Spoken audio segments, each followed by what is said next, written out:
Welcome to the April 2023 compilation video, where we review each aircraft that we have seen this month.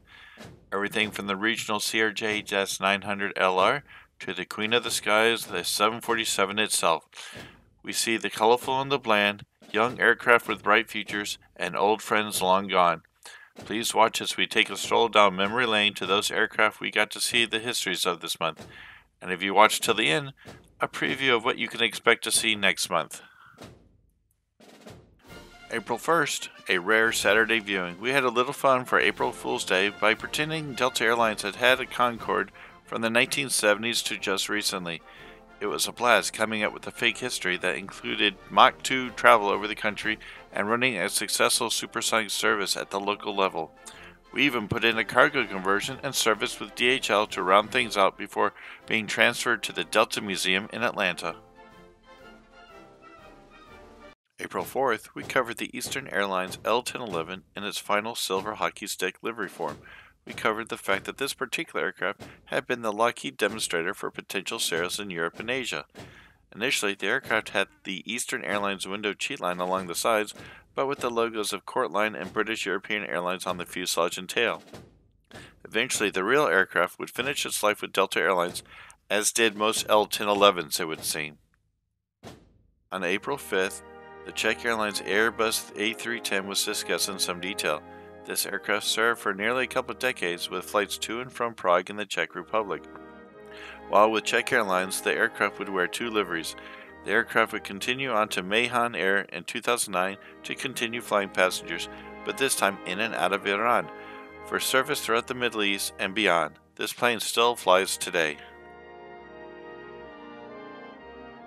April 6 brought us the Japan Airlines 747-346 wearing a special livery known as the Super Resort Express Okinawa livery, which had colorful birds and flowers emblazoned on the fuselage.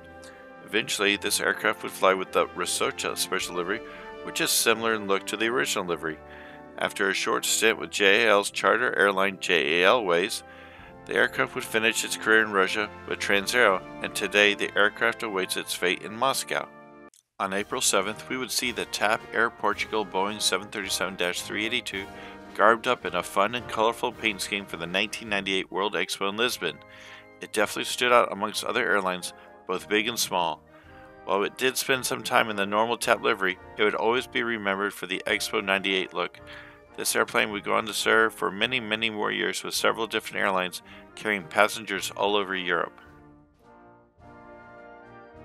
Next, on April 10th, after the weekend, our next plane was the Braniff BAC 111-203AE in turquoise colors from the Jelly Bean livery era of Braniff. This plane also spent some time with the original Braniff in light blue as well. The aircraft would move on to Allegheny Air and its follow-on company, US Air. After several more years, the aircraft would go on to Florida Express, which in turn became the second iteration of Braniff, where our story ends. April 11th, we visit British Airways during the World Tail era. This aircraft was the Boeing 767-336ER and the World Tail known as Golden Khokhloma, which was a representation of Russia through an old art style from that area. The jet would serve briefly with the World Tail before going down under to fly with Qantas for several years. After this period of time, the aircraft would go on to a Dynamic Airways, which in turn became Eastern Airlines in the US. And now for a visit with an A330-223 that started out bland but finished up just recently in a very colorful way. This plane's story starts in Belgium with Sabena Airlines, but due to economic troubles in the early 2000s, Sabena ceased operations. This aircraft would go on, however, to serve the sparsely populated land of Greenland for 2 decades, flying between Copenhagen and Denmark to Greenland and back in a vivid all-red livery till just a couple months ago. Thursday, April 13th, we returned to Belgium to visit the nearly all-green CityBird MD-11. After nearly 8 years of service with CityBird, the aircraft would return to Europe to fly many years with Finnair. Like many other MD-11s in the Finnair fleet, this aircraft carried movements and Santa Claus paint schemes across Europe and 2 points further. After a cargo conversion, the aircraft would be based out of Italy with Cargo Italia before retiring to the Mojave. April 14th, we went to go see a well-traveled 737-324. While one might assume that, like other 737s, this aircraft served with many different airlines over its 20-year-long career, fun fact, no. It actually stayed with United Airlines from its initial delivery in 1988 to its eventual retirement in 2009. It wore 3 different liveries during that time period, from the Saul-Bass livery in the 1970s through to the 2000s era blue tulip livery. After the weekend, we continued on the 17th with the Northeast Airlines Douglas DC-9-15. While initially serving the passenger airline market with Northeast Airlines and Delta Airlines, the rest of this plane's story is different than most. In 1971, it was purchased by a Mellon Fortune Air and turned into a private jet with all the comforts found on modern business jets. From there, it would go on to serve TV and radio personality Glenn Beck as the oldest non-military jet flying in the world. On April 18th, we went back to look at another Airbus. This time, it was the Virgin Atlantic Airbus A340-311, named plain sailing during its time with Virgin. At the beginning, Airbus used this aircraft as a marketing tool for the new A340 type aircraft. Due to design inefficiencies of the A340, this plane had a short 14-year career, all with Virgin Atlantic, before being sent to southern France for storage and then eventual scrapping and recycling. Come April 19th, the second 747 of the month. This time we visit Iran and Iran's Air 747 SP-86. Purchased from Boeing along with other Boeing products before the Iranian Revolution, this plane continued serving as a passenger plane despite sanctions and harsh economic times. The plane carried a few different names and a couple of different distinct liveries during its time. However, indications are that the plane has been retired and may have been scrapped. April 20th had the orange and blue KLM 777-306ER in the Orange Pride livery. While this aircraft started in 2008 with a standard light blue top livery of KLM, this wouldn't always be true. After a short period of time with the current KLM livery, the aircraft gained its Orange Pride livery in celebration of KLM's 100th anniversary. Even after that celebration was over, as of 2023, the aircraft continues flying with this scheme. April 21st would bring us the Douglas DC-8-30 flying for Northwest Airlines in the 1960s era delivery colors. After a short stint with Northwest Airlines, the plane would go on to National Airlines for 12 years with a short period of time flying down in Dominica. The final airline flying this airplane would be Overseas National Airlines, which would fly the plane from the 1970s for an unknown period of time.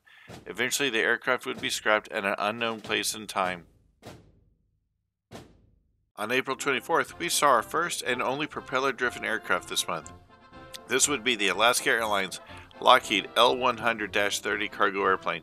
Like many cargo aircraft, this airplane would bounce around from company to company, flying cargo to hither and yon.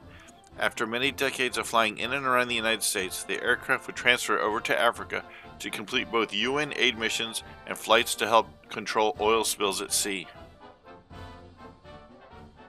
Next up, the Pan American 727-225 Advance with winglets. But this wasn't the original Pan Am. This was the second of 3 iterations of airlines with that name. Initially flying with Eastern Airlines in both white and silver hockey stick liveries, from here it would fly for various specialized vacation airlines. For several years, this aircraft even flew the Miami Heat NBA team to games all over North America. The plane eventually retired while flying for Pan American. April 26 saw the diminutive Boeing 717-22A flying for Hawaiian Airlines. After completion at the former McDonnell Douglas facility in Long Beach, California, this aircraft strapped on large internal ferry tanks to get all the way to the state of Hawaii. Since the early 2000s, the aircraft has flown and continues to fly passengers to and from all the inhabited Hawaiian Islands, and this does not look to stop anytime soon at this point. April 27th, which was yesterday, you will recall we covered the Lufthansa Bombardier CRJ-900LR. This aircraft was delivered to Germany from Canada in 2009. Between 2009 and now in 2023, the aircraft, while always owned by the Lufthansa group of airlines, has carried the name of Eurowings, Germanwings, Lufthansa Regional, and Lufthansa. This aircraft continues flying regional passengers in Europe. And now for a tease of what is coming up in May of 2023. Over the coming month, a Ukrainian-built AN-124, a Corsair 747-300, the Delta 717, the Southwest 727, and many others. Hopefully we won't have any interruptions to our shooting schedule. Thank you, and we hope you've enjoyed watching this video.